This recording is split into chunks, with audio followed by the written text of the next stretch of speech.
We're in today Israel, Caesarea, Regis Caesarea, and my guest today is Elad Rave from Ananda Networks. Is that correct? That's how you pronounce it? Actually, people in the US call me Elad Rave, but that's okay. So, Elad, tell me, what do you do at Anand Networks? We create an enterprise, a virtual enterprise LAN that connects everybody in the enterprise, no matter where they are. It's a flat network across the internet, across anywhere. So you can be at home, COVID. You can be at home in your office, in one office, in the other office. It just creates one big LAN-like network. It feels like a LAN network. Everything is accessible. Everything is highly secure because everything is encrypted on the network layer. Everything is accessible, and it also has the capability of zero trusted network, and extra security measures and super performance. So I think it begs the question. I mean, what's the difference then between VPNs that we see all around us and then what you guys do? Well, VPNs is something that has started years ago. There's nothing new about it. A VPN is you connecting to a VPN server, an endpoint. And once you connect this, you can connect to a specific LAN, a specific network. The reason the VPN was created is because the internet was never made. The concept of the internet was never made to be a fully connected network. It was actually the other way around. It was to make a lot of segmented networks that are not interconnected. And then we added routers, and then we added other capabilities in order to connect them. VPN is the way, because when you're home, you're in your segmented network, and your office is another segmented network. You need to create a virtual private network in order to connect to this network. And there's the essence of connecting to the VPN and disconnecting from the VPN. And if you want to connect to another network, you need to disconnect from this one, reconnect to that one. The protocol itself is very inefficient. The internet was never made to be an efficient network. And with Ananda? So with Ananda, it's a different thing. We said, okay, instead of looking at these different segmented networks, let's just create one big virtual network, and that's it. That solves the problem. There's no VPN. You don't need to do a VPN. If you're in your office, you're using Ananda, in your office, then you connect to everything using Ananda, but it doesn't really change anything. If you're going back home, open your computer, continue working. There's no such thing as connecting, disconnecting. There's no, so why does it need to be? It's as secure as a VPN, but then much easier. It's actually more secure than a VPN, but let's not go over that because the VPN has a lot of faults. Okay. But we sort of But it's much easier then to deploy. Oh, use. It's super easy. There is nothing to do. Once you set it up, then there is literally nothing for you to do anymore. Are you VC backed or are you bootstrapped? We were fortunately both at DNI. This is not our first pony ride. So one of the VCs that invested in us, CMF, started with just a D, and one of the partners, the managing partner, was just taking a stroll with their dogs, and a D was telling, his name's Tim, telling Tim, hey, this is what I'm thinking about. What do you think? And he's like, wow, I was just thinking that Zscaler and all those cannot solve that problem, but this idea can solve this problem. I'm in. And then, we talked to some other, VC that I know, and they were like, yeah, sounds like a cool idea, if it has to do with networking a lot. I know networking, so we're in. And suddenly we thought, let's just raise a small amount. Let's do a proof of concept, $1.5 million, maybe $2 million or something like that. And then we ended up raising over $4 million. Now we raised another. So $4 million seed round, kind of. It's a lot closer to 6 by now. Wow. Of seed round. What's the team size and how is it spread out? So it's about we're about 12 people now, I think.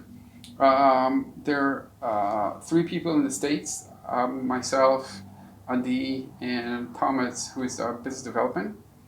And over here we have all of our engineering teams in Israel. It was really hard to get a really great engineering team in Silicon Valley because you're competing in networking, you're competing with Cisco, with Meraki, and others. That's it. Got it. So walk me through the backstory here. So what kind of drove you to the idea, and when did you launch? About 2 years ago, just a little bit over 2 years ago, I retired from a previous company called Teridian. It's another networking company. And before, as I knew that I'm going to retire, I was starting to think about, I didn't really plan on doing anything.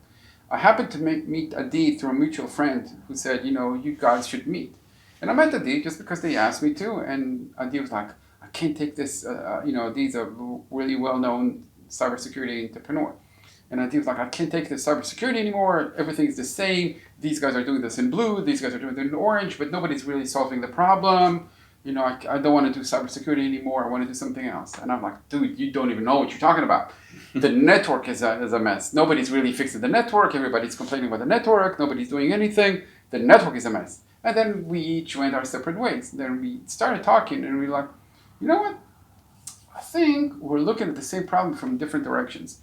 Adi was like, let's solve the security. And I was like, let's solve the networking. And eventually we figured out that if we designed a network from the ground up, with no limitations of how the internet is working, if I could design the internet from scratch, what would I do? And then we sat for like a couple of hours and said, all right, we want it to be not segmented. We want to be one network. We want it to be, not using IP addresses because that's a stupid thing. Let's use identity. Mm-hmm. We want it to be zero trusted. We want it to be encrypted. We want it to be fast. We want it to be simple. We want to do, okay, this is everything we want to do. And I'm like, all right, let's do it.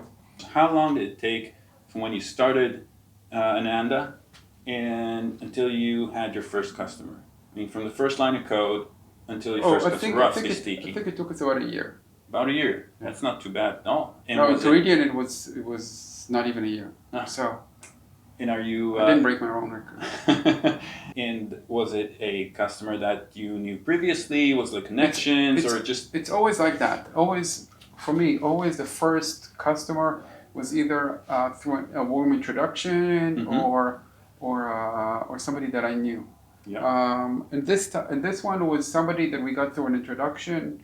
And they were like, "Oh, it solves our problem." It's a company that have multiple offices, multiple campuses in the U.S. And employees in India. And they were thinking of doing SD-WAN and MPLS between India and the U.S. And then how mm-hmm. do you access the Amazon servers? It's a complex thing. It's in the millions of dollars project. Yeah. And then when we told them, here's what we do, and they're like, "We need can we do it now?" I'm like, yeah. So it saved them. I'm guessing about over $1 million. How are you acquiring customers? Is it like events, marketing campaigns? How do you get new customers? So I've never saw a successful, whatever I've done, never saw something seriously coming up of an event, like going to AWS Summit or in one of those. I'm not a believer. Like, I'm not going to put a booth or anything like that. It's a huge effort, a lot of money, doesn't generate enough for our industry. Mm-hmm. Maybe for somebody else it does. It's mostly marketing campaigns, understanding who is your target audience. And so with Ananda, how do you actually go about doing that? Is that outbound email campaigns? We're working on it right now. You're figuring out that's exactly what we're doing cool. Right now.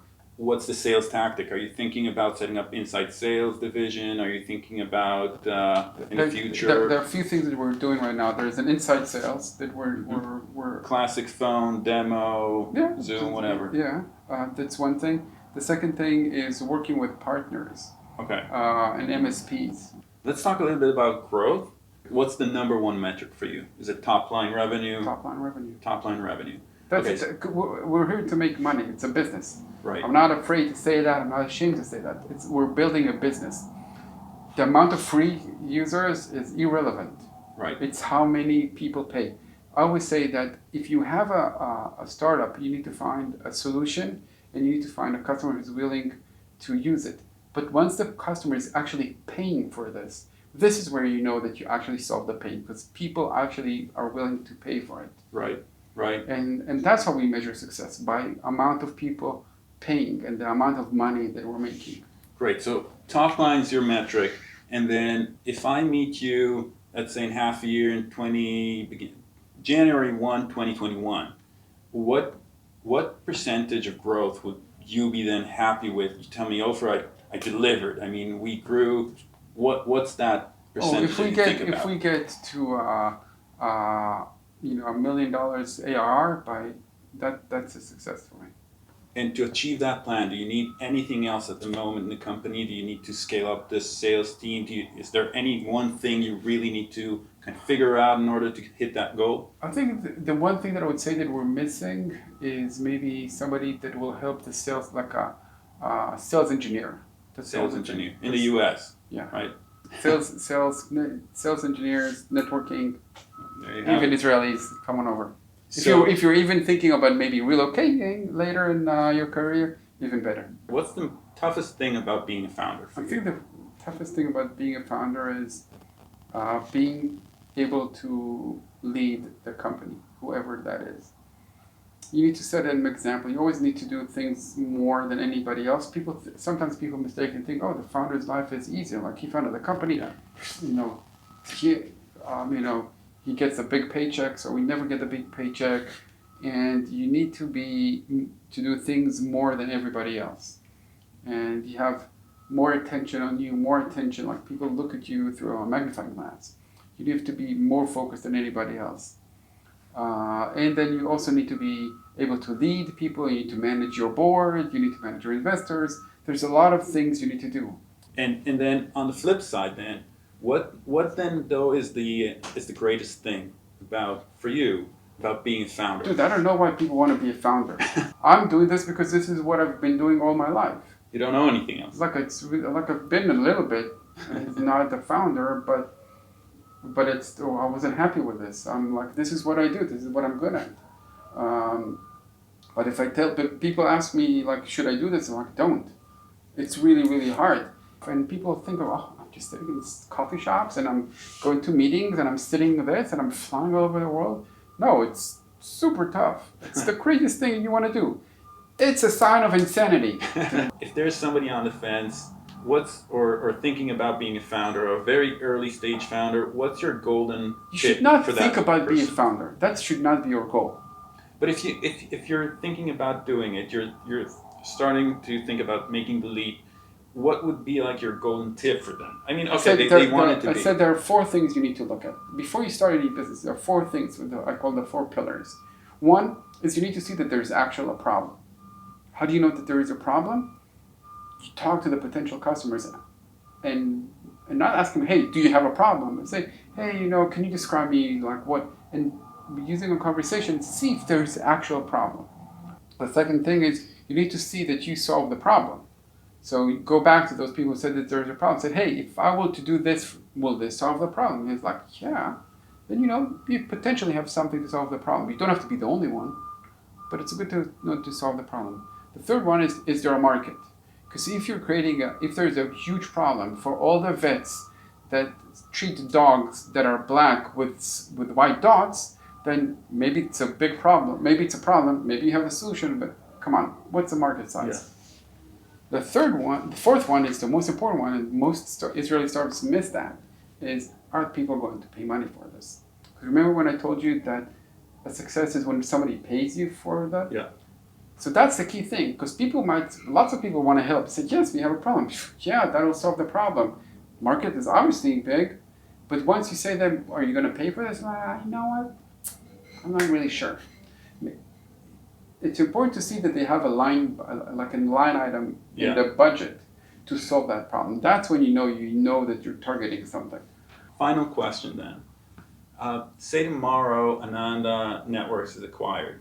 Are you going home to sleep a little bit, or are you That's what I said every time I tell myself, once I do something that's successful, I'm like, this time I'm going to just sit back by the poolside, wiggle my legs and, no, I don't need to do this. And then it hits me again. I don't know what's going to happen, I always tell myself I'm not going to do anything else, and then I end up doing something else. So $1 billion exit, 10 days later you're at the next startup. Statistically, after 23 years of doing this, probably that's what's going to happen. Well, there you have it. True startup addict, Elad Rave. And thank you so much for being our guest on the show. And a lot of luck with Ananda Networks. Thank you. Let's do a COVID fist bump.